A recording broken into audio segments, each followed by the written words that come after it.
Kembali kita melihat kondisi juga di Kota Sumedang dan Kabupaten Kerinci. Kenapa infrastruktur yang ada di Kota Sumedang dan Kabupaten Kerinci ini itu tidak berkualitas gitu lah. Mohon maaf ya sebelumnya. Tidak berkualitas, mungkin kita lihat sendiri. Setelah dibuat, jadi apa gunanya menggunakan anggaran eh, pemerintahan kota maupun kabupaten, mengeluarkan biaya yang banyak, dana yang banyak, tapi kualitasnya tidak bagus. Mungkin di sini, mungkin dugaan kita tuh banyak mafia infrastruktur di sini. Itu perlu juga pihak terkait untuk turun langsung sedikit menanggapi yang Abah sampaikan tadi. Kalau dalam tanda kutip itu mahasiswa orasi tapi kosong. Iya. Tidak berisi. Bagaikan apa ya? Tong kosong nyaring bunyinya gitu. Mungkin itu.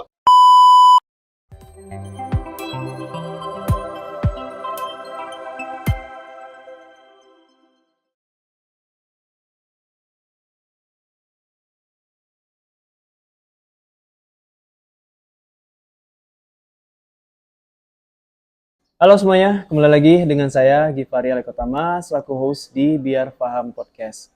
Kali ini saya mengundang orang keren di wilayah Kota Sungai Penuh dan Kabupaten Kerinci.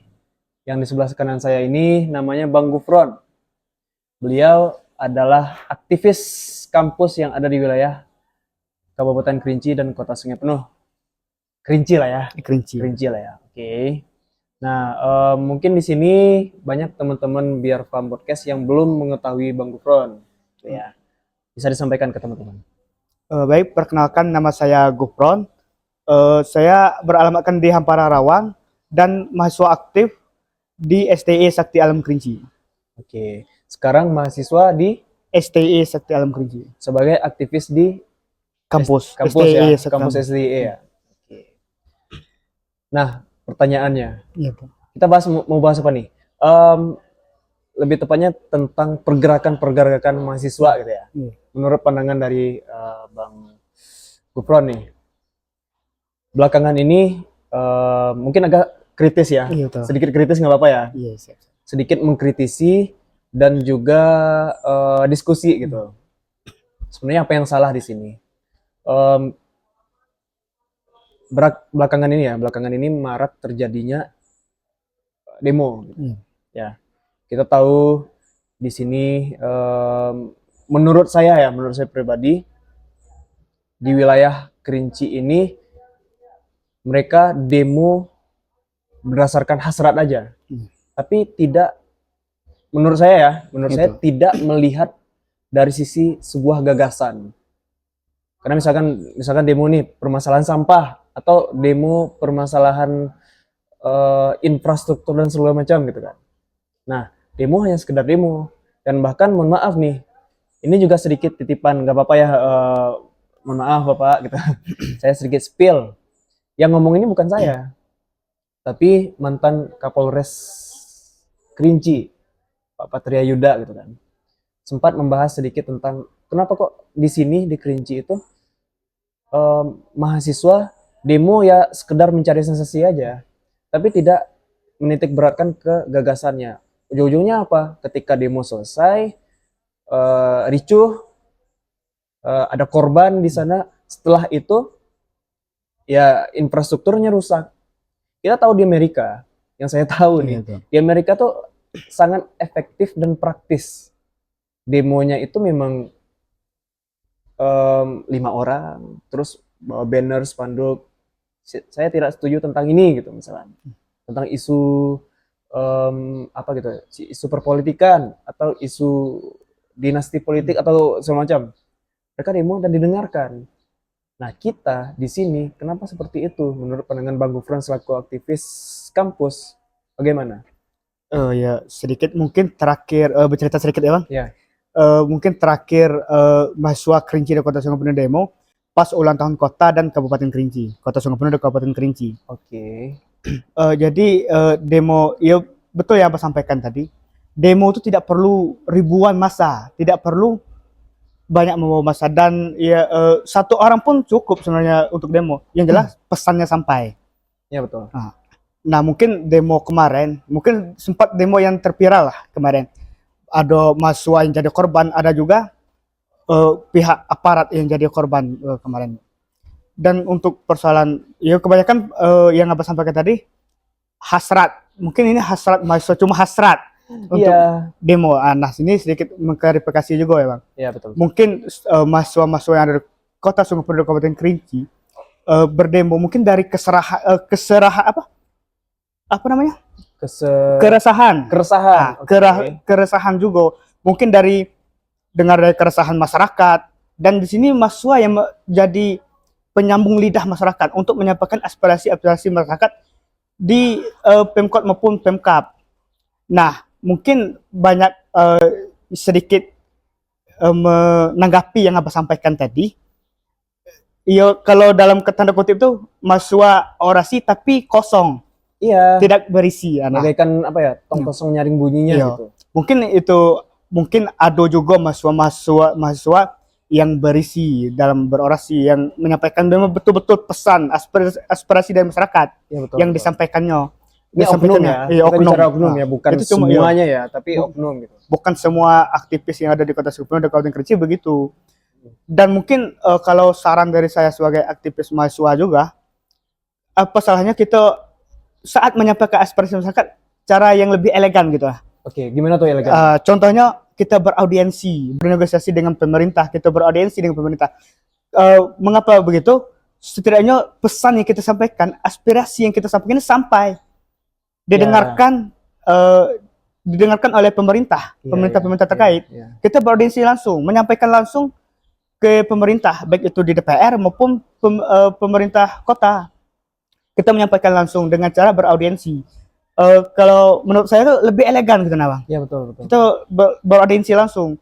Dan pengalaman juga kalau di daerah mahasiswa di Jambi maupun di luar Kerinci di Kota Sungai Penuh, biasanya pemerintah maupun dewan legislatifnya itu melibatkan mahasiswa waktu rapat pleno. Jadi ada perwakilan dari mahasiswa, dan di situ juga mahasiswa juga bisa memberikan saran, karena yang banyak turun ke lapangan ini mahasiswa, yang banyak turun ke lapangan melihat kondisi-kondisi yang ada di masyarakat, keresahan masyarakat itu mahasiswa.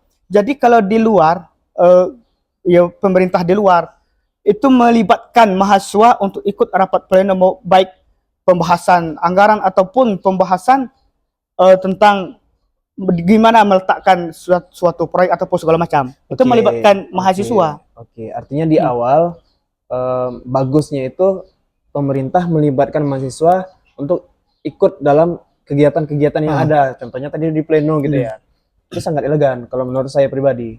Tapi kalau yang mungkin menurut saya tidak bisa terima itu ketika ya itu tadi demo hanya sekedar penyaluran hasrat untuk apa ya, mencari kericuhan gitu. Iya betul. Sampai saya nggak tahu, kemudian ada salah satu pejabat juga di Kepolisian Polres Kerinci yang darah nih di sini nih. Betul. Yang darah di sini, nggak tahu dijahit atau gimana. Itu sangat-sangat menurut saya miris sih melihat kondisi yang terjadi. Dan bahkan juga sempat ini yang dispill ya, maksudnya dispill langsung sama ini ya, Kapolres Kerinci sebelumnya, mantan Kapolres Pak Patria Yuda juga pernah menginfokan dulu sempat, nggak tahu tahun berapa, saya juga ya karena suka nongkrong kan sama Bapak Kapolres, mantan Kapolres Pak Yuda. Beliau bilang gini, di momen tertentu nggak tahu kapan pernah kejadian demo di DPR di daerah Rawang ya, di kantor lama, kantor DPR Kota Sungai Penuh yang lama, bahkan disuruh duduk nih anggota dewan, disuruh apa ya, tiarap tuh, bukan tiarap, duduk, kalian tunjuk nih anggota dewan yang ada di sana. Ini kan gak etis, seolah-olah gini, kalian mikir nggak sih, ini bapak kalian loh, orang-orang yang mewakili masyarakat yang ada di Kota Sungai Penuh untuk menyalurkan aspirasi. Ada 3 kan fungsi dari DPR, itu penganggaran dan juga penyusunan undang-undang atau peraturan-peraturan yang ada, yang saya tahu ya. Terus yang 3 pengawasan. Nah artinya apa? DPR itu sangat-sangat dibutuhkan. Ketika kalian, mohon maaf nih, berkata kasar di depan DPR yang ada, anggota-anggota dewan yang ada, otomatis kalian di sini em, maki-maki bapak kalian gitu. Iya kan? Nah, menurut tanggapan Gofran gimana? Ya kalau ya kita pas demo atau berorasi, selain menyampaikan aspirasi-aspirasi yang dan keresahan masyarakat, di situ kita juga dilihat cara beretika. Nah, jadi mahasiswanya dikenal dengan intelektualnya. Oke, Percuma sepakat tuh kalau itu. kita mempunyai itu intelektual yang tajam tapi tidak beretika. Nah, di sini banyak juga bukan ya oknum sebenarnya, bukan seluruh mahasiswa dan mahasiswa Kabupaten Kerinci dan Kota Sungai Penuh begitu. Mungkin ada oknum-oknum atau penyusup kadang berorasi ataupun banyak gerakan tambahan Ya, yang tidak beretika. Istilahnya apa yang dibicarakan tidak difilter. Ya seharusnya kita sebagai mahasiswa selain mengkritisi pemerintah, kita juga harus memfilter apa yang kita sampaikan. Kita harus etika di nomor satu kan. Kalau saya pribadi, setiap saya orasi, yang saya jaga itu ya etika terlebih dulu. Setelahnya kalau kita menyampaikan berkoar-koar, bersemangat, berkoar menyampaikan berorasi tapi tidak beretika, saya rasa kita itu cuma diacuhkan saja. betul. Yang kita orasikan tidak didengar. Karena kenapa? Karena tidak beretika. Apabila kita menyampaikan aspirasi kita kan menyampaikan keresahan masyarakat. Kita sampaikan memang betul-betul keresahan masyarakat disampaikan dan beretika, mempunyai beretika menyampaikan sesuai yang terjadi di lapangan. Saya rasa itu lebih kena gitu. Kita bicara dari hati ke hati lah. Ya, Kalau betul, mungkin dari saya orasi mungkin saya tidak terlalu berkoar-koar, tapi saya lebih ke hati gitu. Setelahnya mereka oh ya mungkin kondisi masyarakat di situ kayak gini. Setelahnya mereka melihat ya langsung turun langsung. Iya, ya. Pas setelah kita orasi kita menyampaikan aspirasi kita, setelahnya pemerintah melihat langsung kondisi yang ada di Kota Sungai Penuh. Contoh kemarin tuh saya mengangkat isu persoalan banjir yang ada di Kota Sungai Penuh, Gimana tuh? terutama di Hampara Rawang. Mungkin saya pernah ikut seminar di luar, bukan di Kerinci dan Kota Sungai Penuh. Mereka menanyakan, mungkin saya bertanya waktu itu, saya memperkenalkan diri. Saya dari Hampara Rawang, Desa Tanjung. Desa Tanjung itu sangat terkenal. Saya bangga, mereka kenal dengan desa daerah saya. Tapi yang saya sedih, mereka kenal Desa Tanjung itu desa tenggelam, desa banjir. Oke. Oh, Tanjung itu yang sering banjir gitu. Ya saya sedih melihat, ya mendengar itu. Mungkin kita bercerita sedikit ya. Dan persoalan banjir juga. Di Hampara Rawang, Kota Sungai Penuh, khususnya Kota Sungai Penuh dan Kabupaten Kerinci, itu biasanya disebut dengan sebagai lumbung padi. Di mana lumbung padi itu? Khususnya di Hampara Rawang. Di Kota Sungai Penuh, tempat lumbung padi itu di Hampara Rawang.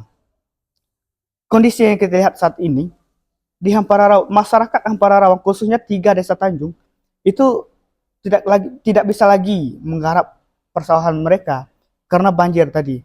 Banjir mungkin sekitar 40 tahun belakang, yang paling parah banjir itu ya tahun kemarin, pas awal tahun 2024, banjir paling parah. Dan setelah itu masyarakat 3 desa Tanjung tidak bisa lagi menggarap sawah mereka, sedangkan penghasilan dari masyarakat Hampara Rawang khususnya itu ya bertani, menanam padi gitu.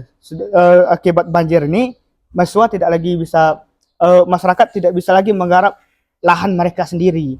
Nah, sini perlu kita pertanyakan kepada pemerintah, apa sih saran dari pemerintah akan hal itu? Apa sih solusi dari pemerintah? Kadang masyarakat ini butuh solusi, bukan ilusi. Masyarakat butuh solusi. Oke. Apa solusi yang bisa diberikan pemerintah? Bukan hanya diberi sembako. Sembako itu bukan solusi dari banjir. Yang pendapat saya, Bang. Sembako itu bukan solusi untuk mengatasi banjir. Sembako hanya diberi mie instan, itu membuat masyarakat sakit perut. Karena makan mie instan terus. Masyarakat butuh solusi. Khususnya banjir terparah mungkin di Kota Sungai Penuh, kita terdampak semua. Baik itu di kabupaten maupun di Kota Sungai Penuh. Betul. Yang paling parah itu di 3 desa Tanjung. Karena saya orang situ. Bahkan penduduk setempat, bahkan di rumah saya sendiri baru 3 hari ini saya pindah ke rumah. Sebelumnya ngungsi ke rumah kerabat yang lebih tinggi. Iya. Baru 3 hari ini kami menempati rumah saya, Bang. Karena akibat banjir. Apalagi di desa Tanjung Muda, perbatasan Tanah Kampung dan Tanjung Muda. Sampai saat ini masih banjir. Boleh Bapak Wali Kota maupun pihak terkait di Kota Sungguh Penuh bisa langsung meninjau langsung di Hampara Rawang, khususnya di desa Tanjung Muda. Langsung boleh Bapak melihat langsung. Mungkin Bapak menganggap saya omong kosong, Bang. Mengada-ngada, cerita mengada-ngada, langsung Bapak melihat kondisi masyarakat saat ini di Desa Tanjung, khususnya di Desa Tanjung Muda, Ya, oke. melihat kondisi itu. Oke. Ya tentu masyarakat sangat membutuhkan lah solusi dari pemerintah. Mungkin begitulah kalau persoalan banjir tadi, Bang. Oke, sangat-sangat kritis, teman-teman. Ya, nah gagasan ini yang mungkin menurut saya pribadi harus ada di dalam diri seorang mahasiswa, Iya, apalagi betul. seorang aktivis kampus gitu kan. Bukan hanya sekedar demo-demo yang saya Iya, sebutkan betul. tadi. Kita balik lagi ke demo tadi. Kita berbicara oknum nih di sini. Ya, kalau bisa sampaikan gagasan dengan lugas dan tegas. DPR itu, yang setahu Iya, saya juga beberapa kali mengundang anggota dewan yang ada di podcast, mereka sangat-sangat welcome. Tapi kalau misalkan caranya tidak welcome, ya sama aja. Iya. Bahkan aspirasi-aspirasi yang ada pun bisa dibilang apa ya, tidak semuanya bisa direalisasikan, Iya, setahu betul. saya. Cuman ya itu tadi, kita tampung, kita lihat keadaan nih, mereka melihat keadaan nih, ini cocok atau tidak, bisa atau tidak, ya tetap aspirasi disampaikan, tapi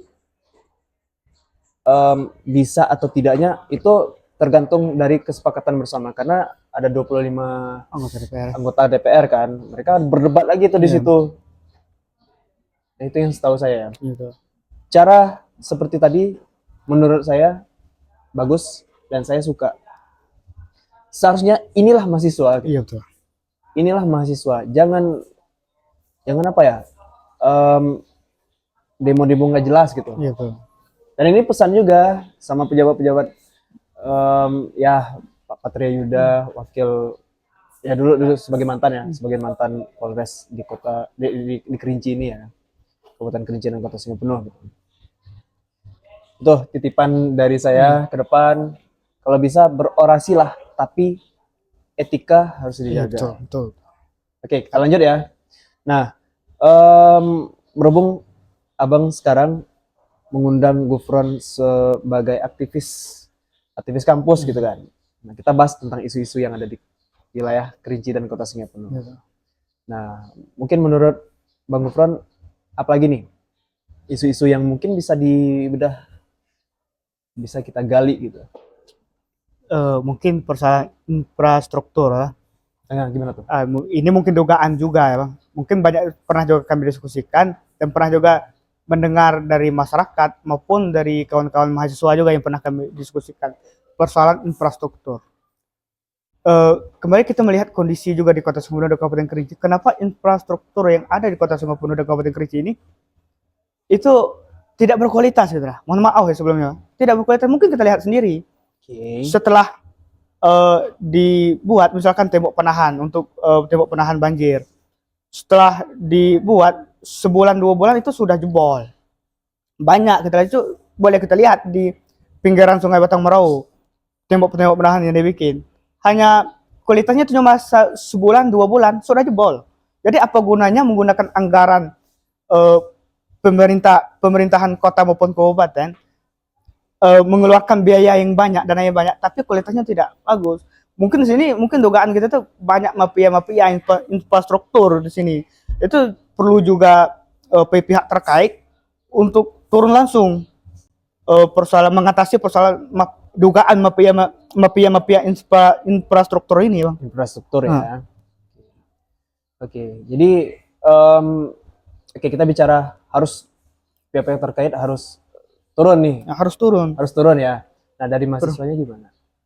Satu aktivis. Iya, kembali lagi ke marwah mahasiswa, kembali lagi ke mahasiswa ini sebagai agen of change, sebagai agen kontrol, agen sosial.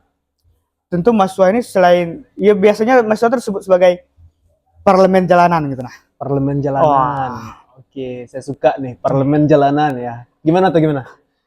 Ya, mahasiswa juga sebagai agen kontrol, ya juga mengontrol persoalan ada dugaannya mafia infrastruktur. Kadang mohon maaf kita sampaikan, kadang pihak-pihak terkait yang memeriksa persoalan mafia-mafia ini, terkadang pihak-pihak itu pun bermain di dalam itu.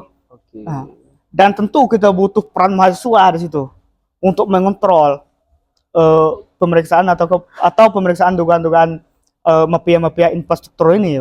Itu sangat butuh peran penting mahasiswa dalam itu. Ya kembali lagi ke mahasiswa sebagai agen of change, agen kontrol, agen sosial tadi. Oke. Jadi teman-teman, kita membahas sedikit tentang tadi kan sudah kita bahas tentang kenapa demo di mahasiswanya Kerinci Sungai Penuh ini menurut saya pribadi kurang berkualitas. Iya betul.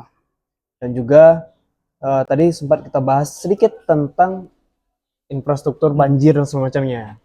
Nah, sekarang kita masuk ke isu nasional. Nah, sekarang lagi happening nih teman-teman Biar Paham Podcast yang menonton, isu tentang UKT. Itu. Nah, ini berdampak nih ke mahasiswa kan, iya kan? Iya betul. Beberapa berita sudah mempublish bahwasanya UKT yang ada di wilayah Indonesia ini naik berapa persen saya lupa. Mungkin nanti kita spill di YouTube ini 1, 2 atau 3 berita. Nah, mungkin menurut tanggapan dari Bang Gufron selaku aktivis kampus nih di wilayah Indonesia, salah satu wilayah Indonesia ya, gimana tanggapannya menanggapi kasus ini? Ya kalau kita melihat dan melihat kondisi saat ini persoalan UKT ya sangat melonjak lah naik UKT yang ada di kampus salah satu kampus Indonesia. Ya kita sangat miris melihat kondisi saat ini karena di Indonesia ini kita ini bukan negara maju tapi negara berkembang. Oke. Tentu banyak masyarakat Indonesia ini ekonominya tuh di bawah UMKM di bawah UMR ya. Oke. di bawah UMR. Terkadang tidak ya banyak pemuda-pemuda atau pemuda Indonesia lah yang ingin berkuliah tapi orang tuanya tidak mampu. Dengan ada kenaikan UKT ini sangat miris lah kita melihat. Ya sangat sedih lah kita melihat kondisi saat ini di Indonesia. Apalagi ada apa namanya? Solusi dari pemerintah adanya KIPKA, adanya bidik misi. Terkadang KIPKA dan bidik misi itu tidak tepat sasaran. Oke. Banyak bukan hanya di luar sana, di Kabupaten Kerinci dan Kota Sungai Penuh pun banyak yang tidak tepat sasaran. Bahkan anak pejabat dapat bidik misi, dapat KIPKA. Bahkan anak bos dapat KIPKA. Oh, ada penyelewengan di sana ya, dugaan gitu tadi ya. Oke. Kalau persoalan anak bos, anak orang, kalau di khususnya yang kita melihat kondisi di Kabupaten Kerinci dan Kota Sungai Penuh, itu memang bukan dugaan. Itu memang kita melihat langsung ya, real langsung ya. real bahwasanya ini tidak pantas. Kita bisa melihat ini tidak pantas mendapatkan bantuan dari pemerintah, bantuan keringanan UKT, tapi mereka dapat banyak kawan-kawan yang lebih pantas untuk mendapatkan itu. Oke. Itu kalau di Kabupaten Kerinci Kota Sungai Penuh itu bukan dugaan tapi itu real. Oke. Karena kita melihat langsung. Oke. Bisa di-spill orangnya siapa? Mungkin itu lebih itu kalau kita sepilkan, tapi ada pihak terkait yang tidak setuju dengan hal itu, kita siap bertanggung jawab apa yang kita omongkan ini. Kita siap bertanggung jawab. Ya. Oke. Kita siap bertanggung jawab dan kita sepilkan orangnya langsung. Itu namanya mahasiswa. Oh. Oke. Ya, memang harus bertanggung jawab dengan apa yang disampaikan dari sisi keilmuan, dari sisi argumennya harus bagus gitu kan. Harus jelas penyampaiannya dan harus bisa dipertanggungjawabkan. Oke, menarik. Nah, balik lagi ke cerita selanjutnya, ke pertanyaan selanjutnya. Kita sudah membahas kasus-kasus yang ada saat ini dan juga isu nasional nih. Kita bedah permasalahan UKT tadi ya. Saat ini saya merasa ya posisinya sudah mantan mahasiswa. Saya merasa di sini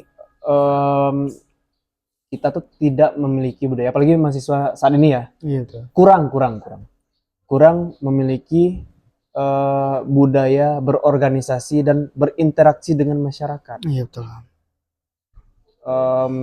Agar bisa bermanfaat ke lapisan masyarakat yang ada, komunitas macam-macam, komunitas lingkungan hidup, Seperti saat ini saya sebagai leader di WCDI, Jadi, World Cleanup Days Indonesia di wilayah Kerinci dan Sungai Penuh. Di bawah naungannya PBB tadi kan, UN. Nah, ini salah satu contohnya aja.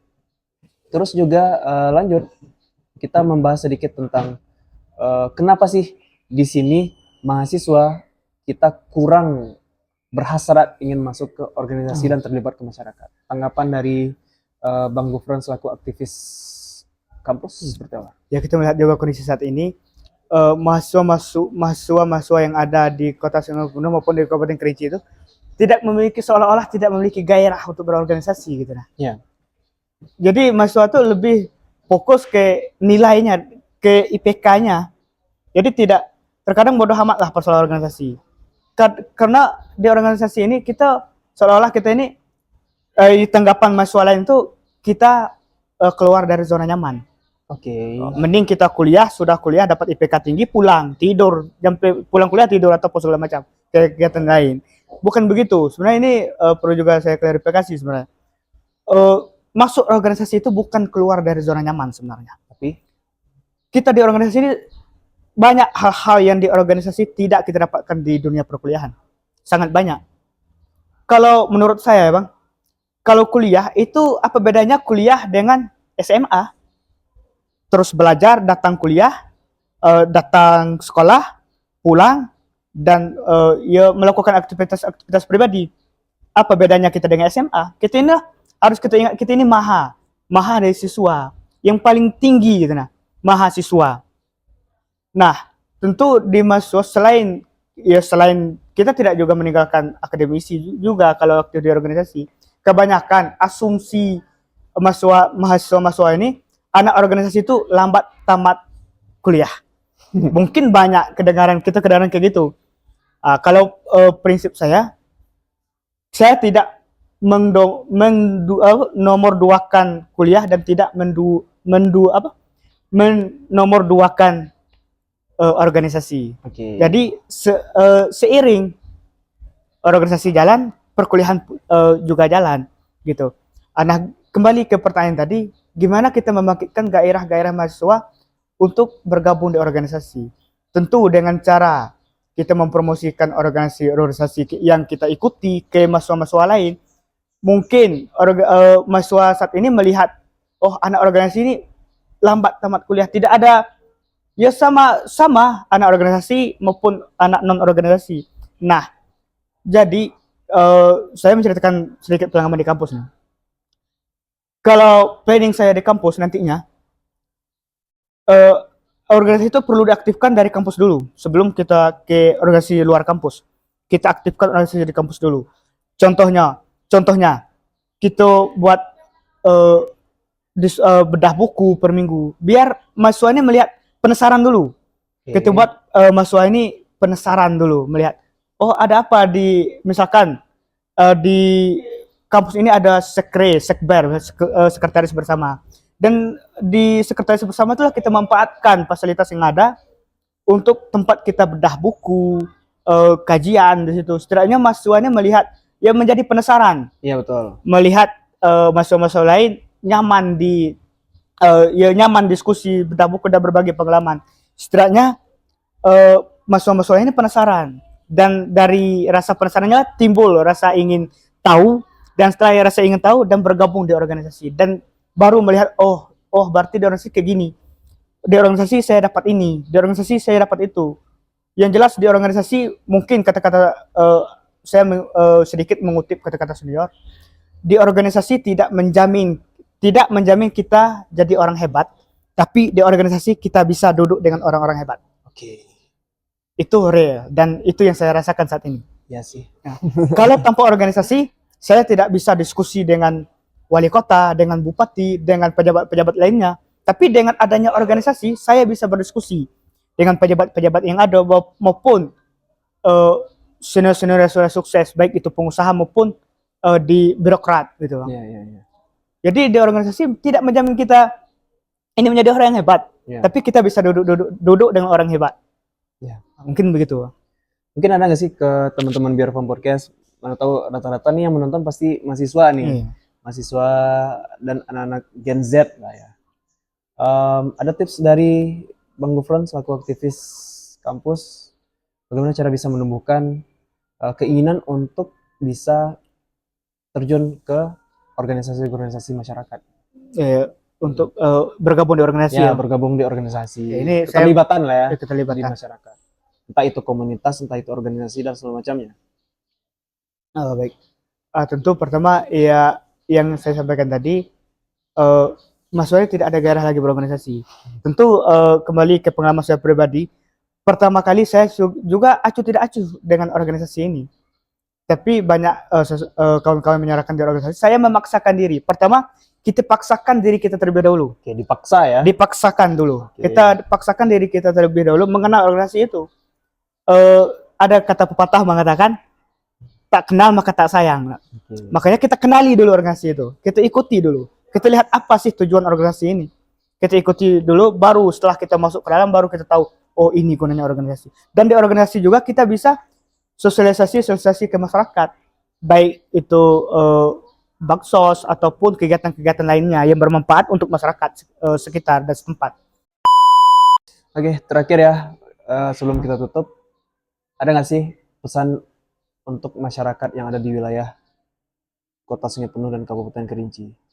Saya lebih nyaman sebutinnya suku Kerinci sih, teman-teman. Ya, masyarakat Kerinci lah. Ada.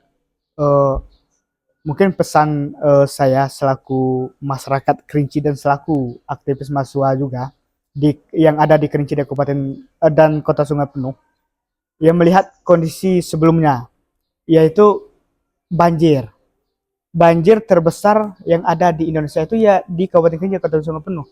Mungkin pesan saya untuk masyarakat, mari sama-sama kita menjaga alam kita, mari sama-sama kita jaga bumi kita, dengan contohnya tidak membuang sampah sembarangan. Dan pertama tidak membuang sampah sembarangan. Terutama ya. Nah, itu yang pertama. Yang kedua, kita sama-sama menjaga alam dan tidak melakukan penebangan hutan liar dan tidak membuka lahan-lahan di hutan-hutan larangan, contoh TNKS. Karena banyak kita lihat saat ini masyarakat atau manusia yang ada di bumi ini kadang tidak cukup lah, bisa saya katakan, mohon maaf, ya rakus. Bahkan TNKS juga digarap jadi apa namanya, ya komersil ya, ya digarap lahan juga untuk bisnis dan keuntungan pribadi gitu keuntungan ya. pribadi. Sebenarnya itu sangat merugikan masyarakat. Contohnya TNKS banyak, kalau TNKS kita garap, otomatis hutan-hutannya kita tebang. Dah itu sebenarnya penyebab longsor dan banjir. Sebenarnya tanpa kita sadari, makin lama ya kita banjir. Kita saat ini kita menyalahkan pemerintah juga persoalan banjir. Tanpa kita sadari, banjir ini selain bencana alam juga akibat ulah manusia itu sendiri juga, Bang. Seperti penebangan hutan, pembukaan lahan liar ataupun penebangan ilegal gitu. Mungkin ya untuk pesan saya terakhir sebagai masyarakat, ini pesan saya sebagai masyarakat Kerinci dan Kota Sungai Penuh juga. Bukan sebagai aktivis kampus. Okay. Mari sama-sama kita jaga bumi kita yang tua ini, sama-sama kita jaga. Dan nanti apa yang kita lakukan saat ini itu yang kita itu yang kita rasakan nantinya. Misalkan penebangan hutan liar ataupun segala macam, itu penyebab banjir sebenarnya saat ini. Mungkin nenek moyang kita yang menebang hutan sebelumnya, kita yang merasakan banjir. Sebenarnya banjir yang kita keluhkan saat ini itu akibat ulah tangan manusia itu juga sendiri. Sendiri ya. Itu sendiri. Mungkin itu pesan saya. Okay. Ya, kita tutup ya. Sebelumnya terima kasih teman-teman Biar Paham Podcast yang sudah menonton. Kalau ada kritikan dan saran bisa di komen di kolom komentar. Dan juga terima kasih kepada Gufron selaku aktivis kampus di wilayah Kerinci dan Sungai Penuh sudah menyempatkan waktunya, kita diskusi, kita sharing sehat ya. Karena tadi tujuan saya di sini untuk menebar kebaikan yang ada. Balik lagi tagline dari For the Creative Space itu adalah satu karya, satu kebaikan. Bagaimana karya saya, konten saya bisa dilihat sama orang-orang dan bisa didengarkan Ya, dan bisa memberikan kebaikan untuk setiap problem-problem yang ada. Sebelumnya terima kasih. Siap.